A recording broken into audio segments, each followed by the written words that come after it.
Hey YouTube, welcome to the first episode of PhotoDope. So recently I got a question from Mark in London, Ontario who asked about some gear recommendations for Strobist work. So in this video I'll be recommending some great Strobist gear that'll get you started in this style, which of course was popularized by photographers like David Hobby, Joe McNally, and Zack Arias. So let's get started. So the first thing you should know is that the trademark of this kind of work is lighting from an off-camera flash.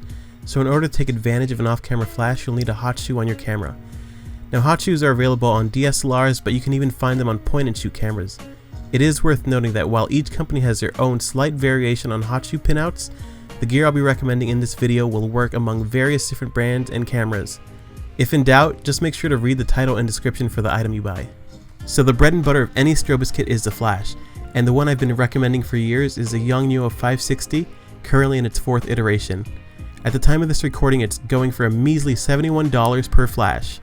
The great thing about this is that it's built just as good as any Nikon or Canon flash, offers wireless capability, master-slave capabilities, and is quick to recycle. You'll eventually want to pick up more than one of these, but this will get you started. So in order to get the flash off your camera, you'll need a wireless trigger. This just tells your off-camera flash when you've clicked the shutter button on your camera and when to start outputting light. I recommend the Yongnuo 560 TX, which allows you to control multiple groups of light, has a 100 meter range, and 16 channels. Now that you have a flash and a trigger, we need something to mount the flash on. That's where a light stand and an umbrella mount come in handy, and in fact are vital for this kind of work. I'm going to recommend the absolute cheapest light stand I'd use, as well as a very nice umbrella mount. Just remember that if you're going to do this kind of work often, you want to invest in a nicer light stand. So we have our flash mounted on a light stand now, but unless you only want to take pictures in harsh lighting, you'll want to soften it up a bit.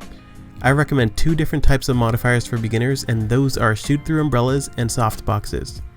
I really enjoy this Octagon softbox by CowboyStudio.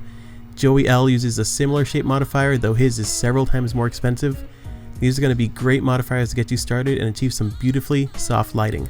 Finally, I want to recommend some accessories that would be super helpful for this kind of work. I'm a big fan of using gels on flashes, as they can allow you to play around with different colored backgrounds or even different colored lights on your subject. I also really enjoy using Honeycomb grids, which concentrates the light from your flashes and constrains it to a circular spotlight shape. I use this a lot for hair lights. And of course, when it comes to powering those flashes, I recommend rechargeable batteries.